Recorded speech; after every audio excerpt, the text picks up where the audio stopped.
ខ្ញុំឃើញបងប្អូនខ្មែរយើងមករយៈនេះចេះតែសប្បាយចិត្តបើតាមខ្ញុំយល់វាមិនមែនជារឿងគួរឲ្យសប្បាយចិត្តទេវាជារឿងគួរឲ្យបារម្ភមូលហេតុងាយទេបាទនៅពេលដែលយើងឃើញផ្ទះលេខ2ក្តីឬក៏ម្ខាងទៀតគាត់ទទួលរងគ្រោះទឹកជំនន់ឬក៏ទទួលរងគ្រោះរំជួយដីលាក់ហ្នឹងគឺយើងគួរតែភ័យច្រើនជាងបាទកុំច្រឡំថាអានឹងវាទៅកំទេចមនុស្សឲ្យផុតពូជហើយកុំច្រឡំថាអានឹងវាទៅកំទេចប្រទេសមួយហ្នឹងឲ្យវារលាយតែម្ដងអត់ទេ អានឹងគឺជាអ្វីដែលធ្វើឲ្យគេខ្លាំងទៅវិញទេបងប្អូនត្រូវចាំឪពុកម្ដាយដែលមិនដែលប្រើកូនឲ្យធ្វើអីចុងក្រោយកូនអត់ចេះអីទេឪពុកម្ដាយដែលមិនដែលឲ្យកូនលាងចានកុំសង្ឃឹមថាកូនវានឹងលាងចានបាទឪពុកម្ដាយដែលមិនដែលឲ្យកូនប្រឹងកុំសង្ឃឹមថាកូនវានឹងប្រឹងព្រោះប្រឹងធ្វើអីវាមានអ្នកបម្រើវាហើយហ្នឹងបាទអញ្ចឹងដូចគ្នាករណីផ្ទះលេខ2រងគ្រោះទឹកជំនន់ដីបាក់នៅកណ្ដាលផ្លូវទំហំធំស្អីអស់ហ្នឹងបងប្អូនយើងខ្លះទៅសើចសប្បាយអីអត់ទេអត់មានអីទៅសើចសប្បាយទេកន្លែងនេះយើងត្រូវភ័យតែកាលណាគេរងគ្រោះកាន់តែខ្លាំងគេនឹងប្រឹងវាទីកាន់តែខ្លាំងបាទគេនឹងប្រឹងវាទីកាន់តែខ្លាំងជាងមុនអានេះត្រូវដឹងកន្លែងហ្នឹងបាទហើយគេនឹងខ្លាំងជាងមុនព្រោះគេប្រឹងរួចស្រេចមកហើយគេមានប្រព័ន្ធល្អជាងយើងគេមានស្អីល្អជាងយើងអញ្ចឹងគេនឹងប្រឹងឲ្យកាន់តែខ្លាំងជាងយើងបាទយើងអាចព្យាយាមលួងចិត្តខ្លួនឯងនៅពេលឃើញគេអញ្ចឹងយើងសើចចំអកយើងថាសាកសមហើយអាស្រុកចៅដែលវាមកចង់បានរបស់គេអញ្ចឹងទេវតាបដៅទេវតាអីគុំយកអាទ្រឹស្ដីហួសសម័យហ្នឹងព្រោះអាទ្រឹស្ដីហ្នឹងបានលួងចិត្តបងប្អូនទេប៉ុន្តែវាមិនអាចធ្វើឲ្យប្រទេសហ្នឹងរលំលាយទេជប៉ុនរំជួយដីស៊ូណាមិខ្លាំងជាងនឹងឆ្ងាយណាស់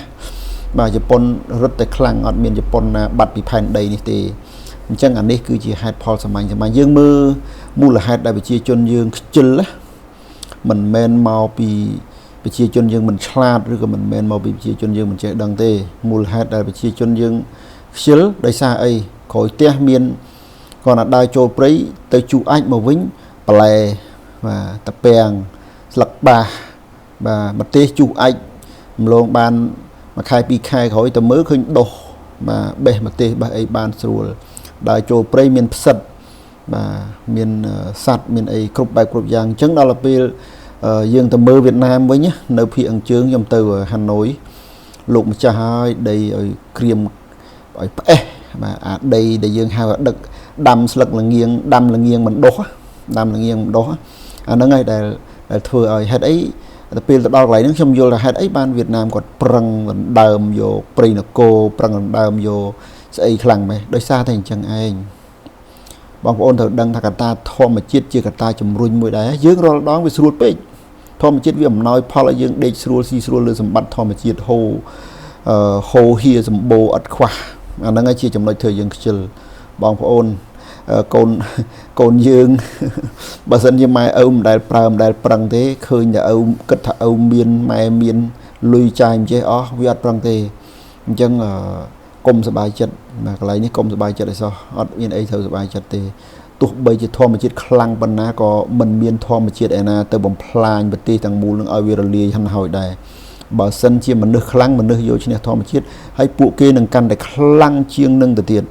ណាកន្លែងនេះយើងត្រូវទៅភ័យយើងនេះកាន់តែស្រួលកាន់តែគ្រោះថ្នាក់ម្នាក់យកសោករៀងខ្លួនមកធ្លាប់ស្រួលចេះគិតថាស្រួលនឹងសំណាងតាមពិតមិនមែនទេអាស្រួលនឹងមិនមែនសំណាងទេវាជាគ្រោះ